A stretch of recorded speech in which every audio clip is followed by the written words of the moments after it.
শোয়েব ভাই আছে, সাদেক আছে, রজব ভাই, সিরাজুল, ঈসা, আলী আকবর, এদিক থেকে আমাদের রফিক, আবু তালেব, আমাদের চন্দন থেকে শুরু করে সমস্ত নেতৃত্বরা মঞ্চে আছেন। আর বিশেষ করে আপনারা যারা সকলে আছেন, আপনাদের সকলকে ধন্যবাদ জানিয়ে দুটি একটি কথা বলি।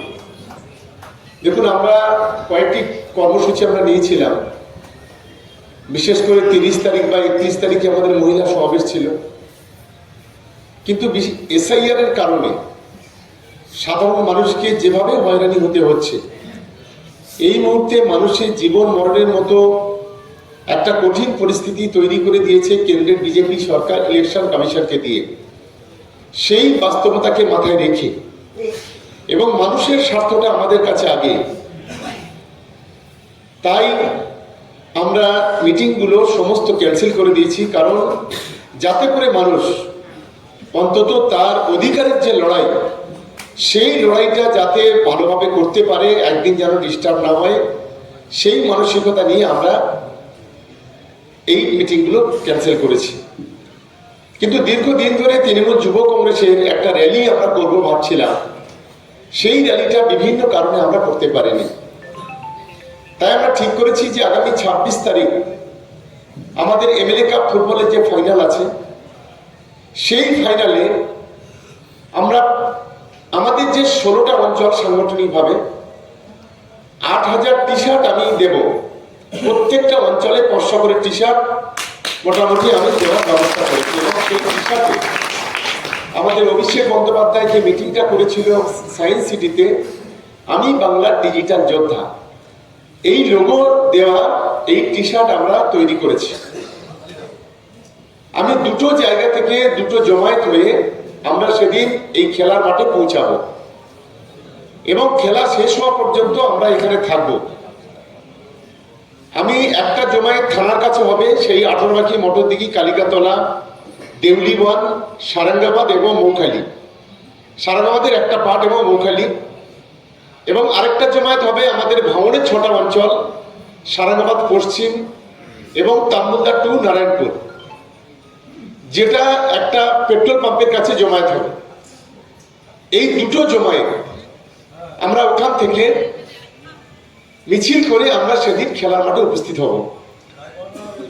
আমি দুটি অঞ্চলে, একদিকে আমাদের মোক্তার ভাই আছে, সাজান ভাই আছে, এবং ওই 6টা অঞ্চলের সভাপতি, সারাঙ্গাবাদের প্রধান, তারা থাকবে পেট্রোল পাম্পের দিকে, সাদেকও থাকবে পেট্রোল পাম্পের দিকে, আমি শোয়েব ভাই সহ আমাদের যারা আলী আকবর যারা আছে, সিরাজুল আছে, আমরা থাকবো পেট্রোল পাম্পের দিকে। না, আমি আরেকটু কাটছাট করছি, আমাদের দেউলিওয়ানের বদরা, এটা আমাদের একটা মিছিল, একটা র্যালি আসবে, যে র্যালিটা আমাদের পেয়াদাপাড়ার মুখে ওই কর্নারটাতে ওখানে জমায়েত হবে। তাহলে আমি বোদরা, সাকসা, নারায়ণপুর আর সারামাদবতী, সারামাদ পশ্চিম, নারায়ণপুর এবং তাম্বুলদা টু, এই মিছিলগুলো, এই র্যালিটা আমাদের ওই পেট্রোল পাম্পের কাছে জমায়েত হবে। আমি আমাদের যারা প্রত্যেকটি অঞ্চলে যারা অঞ্চলের প্রধান আছে, সভাপতি আছে, আমরা গেঞ্জিগুলো কালকের বা পরশু, গেঞ্জি চলে এসছে, কালকের বা পরশু দিন আমরা দিয়ে দেব। কিন্তু আমাদের এই যে 500 করে ছেলে প্রত্যেকটা জায়গা থেকে আসবে, কেউ কিন্তু কোনো মোটর সাইকেলে আসবে না, গাড়িতে করে আসতে হবে। কারণ গাড়িতে করে এসে ওই জায়গাটা না নামলে তাহলে আমরা র্যালিটা ঠিকঠাক মতো করতে পারবো না। তার মানে আমাদের খেলা দেখা হলো, আর র্যালিটা হলো।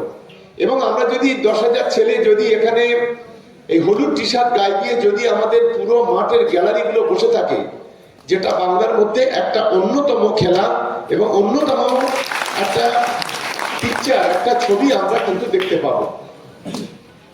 সেই মানসিকতা নিয়ে প্রত্যেককে কিন্তু আসতে হবে। আমাদের তৃণমূল যুব কংগ্রেসের ব্যানারে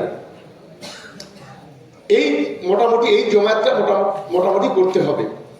প্রত্যেকটি অঞ্চলে যারা তৃণমূল যুব কংগ্রেসের সভাপতি আছেন, সেইখানকার মাদারের সভাপতি, সেইখানকার পঞ্চায়েতের প্রধান, আপনারা বসে পরিকল্পনা করে 3টের মধ্যে আমাদের ঠিক 3টের সময় যেন আমরা র্যালিটা ছাড়তে পারি। 2-3 দিক থেকে একই টাইমে 3খানা র্যালি এসে মাঠে প্রবেশ করবে। এবং আমি সকলকে অনুরোধ করব যাদেরকে নিয়ে আসবেন, সেদিন যেমন আমাদের বম্বে শিল্পী অঙ্কিতা চ্যাটার্জি আছে, সে যেমন এখানে গান করবেন, তেমনি আমাদের সিনেমা জগতের যে অভিনেতা অঙ্কুশ হাজরা, রচনা ব্যানার্জি, তারাও থাকবেন একটা বর্ণাঢ্য পরিবেশে। কিন্তু আমাদের মাথায় রাখতে হবে আমরা টাইমটা একটু দুটোর দিকে করি, কারণ গ্যালারি যদি দেরি করে তাহলে আমাদের ছেলেরা কিন্তু গ্যালারি পাবে না, সাধারণ লোক এসে বসে পড়বে। যার কারণে আমাদের গ্যালারিটা একদম সবুজ, একদম হলুদ করে দিতে হবে। এই তিন দিকের যে গ্যালারি আছে সেই মতো করে আমাদের দুটোর সময় আমাদের টাইম থাক, ওদিন দুটোর মধ্যে আমরা এসে পৌঁছাবো এবং লাস্ট মিনিট পর্যন্ত আমরা 7টার মধ্যে আমাদের খেলা এবং প্রোগ্রাম আমরা শেষ করে দেবো, এই ধরনের একটা ভাবনা নিয়ে থাকবে। পাশাপাশি যে লটারির টিকিট, সেই লটারির টিকিটগুলো আমরা তৃণমূল যুব কংগ্রেসের পক্ষ থেকে, পার্টির পক্ষ থেকে আমরা প্রত্যেকটা অঞ্চলে বিলি করে দেবো। সেই টিকিটগুলো 5,000 করে টিকিট প্রত্যেকটি অঞ্চলে, এটা আমরা কালকের মধ্যে, এই 22 তারিখ মানে পরশুদিনের মধ্যে আমরা টিকিটগুলো আপনাদের কাছে পৌঁছে দেব।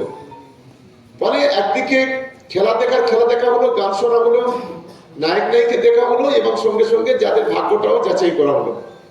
ফলে আমাদের 26 তারিখটা আমাদের এই এমএলএ কাপ ফুটবল টুর্নামেন্ট মানে আমাদের ক্যানিং পূর্বের একটা ঐতিহ্য।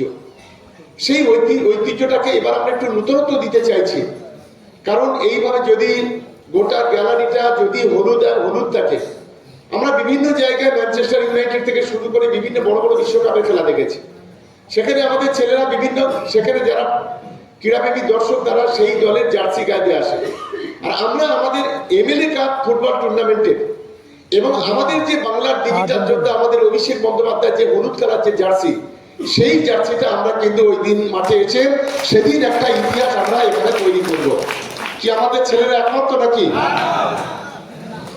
তাহলে আমাদের সেই মতো দুটোর সময় আমি প্রত্যেকে বলবো 500 করে লোক আনতে গেলে অন্তত মিনিমাম 12খানা 14খানা করে গাড়ি লাগবে। 40 জন করে এক একটা গাড়িতে যদি দেখি, প্রত্যেকটা অঞ্চল 12-14টা করে গাড়ি, বিশেষ করে 407 কিংবা মহেন্দ্র ম্যাক্স গাড়িতে আসবে। কিন্তু বাইকে করে কেউ এসে মিছিলে হাঁটবে না। বাইক না যেন কোনোদিন যারা টি শার্ট গায়ে দেবে তারা যেন কেউ বাইকে না আসে। এটা আমাদের পার্টির যারা অঞ্চল সভাপতি, যুবর অঞ্চল সভাপতি এবং ব্লকের যে দায়িত্ব আছে দুজন, এদিকে সাদেক আছে, ওদিকে শুভ আছে, ওরা নিশ্চিতভাবে দেখে নেবে, আর পার্টির অঞ্চল সভাপতিরা দেখে নেবে। সেই ধরনের প্রস্তুতি প্রিপারেশন নিতে হবে। একটা বর্ণাঢ্য পরিবেশে এবারে আমরা এমএলএ কাপ টুর্নামেন্টে আমরা করতে চাই। সেই মানসিকতা নিয়ে আমাদের প্রত্যেকটা যুব সমাজের ছেলেরা সেদিন গোটা মাঠ যে আওয়াজ উঠবে, একদিকে খেলা, অন্যদিকে খেলার মাঠে যে আওয়াজ উঠবে, সেদিন আমাদের বিরোধীরা ক্যানিং পূর্ব ছেড়ে এখান থেকে পালিয়ে যাবে। এটাই হচ্ছে আমাদের লক্ষ্য, এটাই হচ্ছে আমাদের মানসিকতা। আমি আশা করি আমাদের ছেলেরা সেই মানসিকতা নিয়ে আপনারা প্রস্তুতি নেবেন। এবং আজকে যারা এসেছে প্রত্যেকটা ছেলে যারা টি শার্ট পায়, এটা বিভিন্ন অঞ্চলে যারা দায়িত্বে আছেন তাদেরকে বলবো সেই বিষয়টাকে আপনারা মাথায় রাখবেন। এটাই হচ্ছে আমার বলার। ঠিক সময়টা মনে রাখবেন, বেলা 2টো। সকলকে ধন্যবাদ জানিয়ে আমার বক্তব্য শেষ করছি।